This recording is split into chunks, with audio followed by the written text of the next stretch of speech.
donc man maay Adama Niang membre la ci comité scientifique bi nga xamante ne ñoo organisé colloque bi donc ki nekk sama droite mooy Mademba moom aussi ci membre administratif yi la bokk Cheikh Bekaay aussi il est membre du comité scientifique.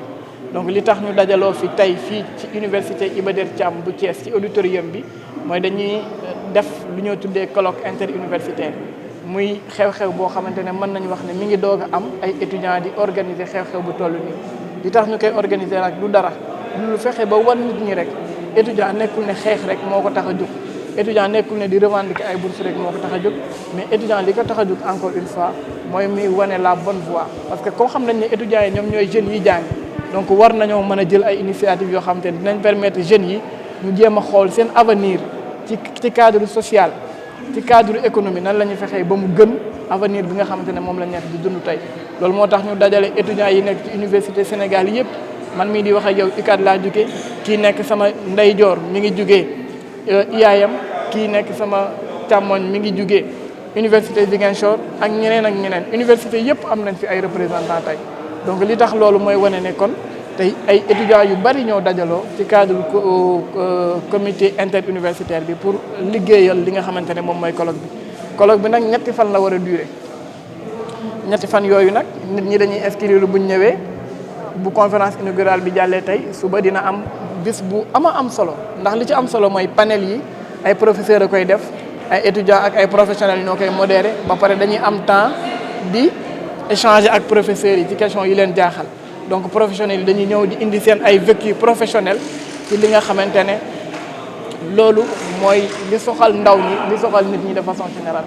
donc bu ñu jógee ci loolu dina am ay concours de projet maanaam étudiants yi dañ leen di wax ñu xool projet yi nga xamante ne foog nañ ne mën naa tax nit ñi suqaliku mais mën naa jàppale nit ñi pour ñu am ay emploi ñu ñëw def concours de projet dinañ tànn ñetti projet ñu xool ban moo ci gën ñu jéem ko accompagner.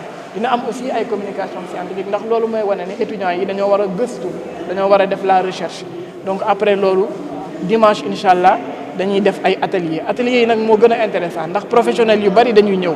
par exemple thème bu njëkk bi nga xam ne mooy le monde médical à l'ère du numérique atelier boobu day am ay médecins fii am ay informaticiens fii am ñoo xamante ne c'est des juristes de formation pour ñu xam tey actuellement li ñuy wax ci wàllu télémédecine li ñuy wax ci wàllu IA ñu war ko appliquer à la médecine nan la mën a jariñee doomu aadama yi nan la mën a jariñee jeunesse bi mais nan lañ koy encadrer ba humanité nit ki kenn du ko perdre.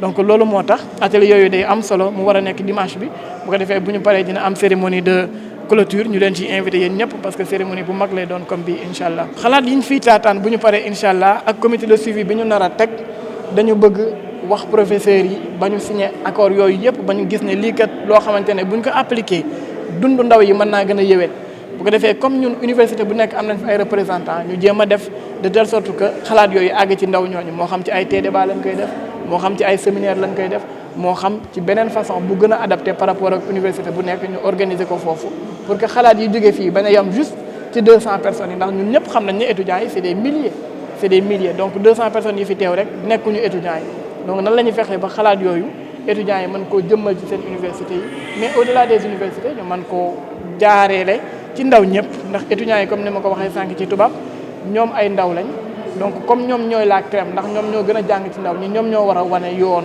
boo xamante ne yeneen ndaw yi jàngul dañ leen ciy topp ci loolu.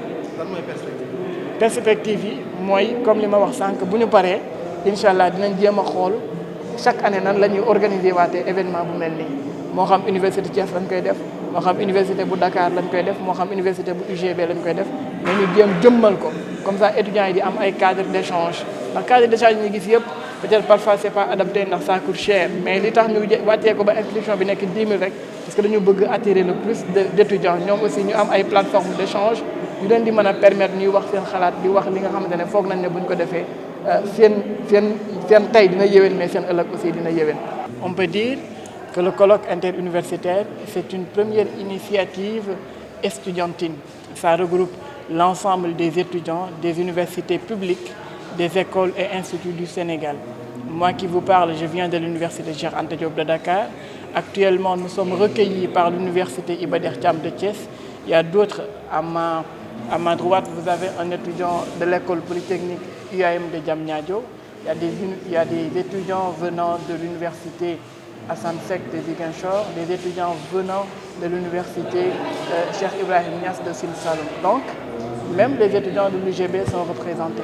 Donc, c'est un colloque qui réunit l'ensemble des étudiants des différentes universités. Donc, ça montre que c'est un rendez-vous d'échange, d'idées entre étudiants, professeurs, enseignants, chercheurs et professionnels. Le pourquoi du colloque. Ce colloque est assez intéressant parce que ici au Sénégal, nous n'avons pas l'habitude de voir des étudiants s'atteler à des activités de grande envergure scientifique. Ici, quand on parle des étudiants, les gens pensent à des manifestations violentes. Quand on parle des étudiants, les gens pensent des fois à des revendications incessantes de conditions meilleures. Ça, c'est vrai, c'est un droit pour un étudiant de lutter pour ce qu'il veut en termes de bourse, en termes de conditions meilleures. Parce que ça, ce n'est pas tellement égoïste. C'est pour les universitaires, mais c'est pour les universités de façon générale. Mais actuellement, nous voulons montrer une autre facette pour les étudiants qui sont intéressés par le développement de leur pays, mais les étudiants qui sont surtout intéressés par l'avenir socio-économique de la jeunesse. Parce que nous sommes la jeunesse, nous sommes les étudiants, mais nous sommes la jeunesse. Donc c'est pourquoi on a pensé à organiser ce colloque, à rassembler des vifs, des esprits brillants, des esprits innovants, des esprits créatifs, afin de trouver ensemble des résolutions pratiques pour le développement socio-économique de la jeunesse, mais aussi de son avenir. Donc c'est pourquoi le colloque. Le colloque va durer, comme vous le voyez, 3 jours. Aujourd'hui, c'est la cérémonie officielle, mais demain, ça va être une journée d'intensité scientifique assez tenace. Parce que demain, ça sera des panels, des concours de projets et des communications scientifiques. Et l'autre jour, ça va être le dimanche. Le dimanche, ça va être des ateliers interactifs. Donc le colloque va durer 3 jours. Aujourd'hui, samedi et dimanche. Ici, à l'université Iba Der Thiam de Thiès, les participants seront logés, seront nourris. Donc vous voyez déjà que c'est un budget assez colossal, organisé par des étudiants. Ça demande forcément des accompagnements. Donc nous continuons à lancer un appel à toutes les universités, à tous les ministères et à toutes les bonnes volontés de nous venir en aide parce que ce n'est pas facile pour les étudiants. Donc pour le thème central de cet événement, synergie pluridisciplinaire, horizons multiples, comment bâtir un avenir meilleur, ça a été pensé parce que c'est un besoin pour le moment pour les jeunes d'être accompagnés et d'être dotés de formations supplémentaires. Par exemple, moi qui suis pharmacien de formation, j'aurais besoin de l'informatique. J'aurais besoin des sciences économiques et de gestion. J'aurais besoin du droit et de la gouvernance parce que ça va m'outiller, ça va me permettre davantage de non seulement enrichir mon CV, mais enrichir mon cursus professionnel.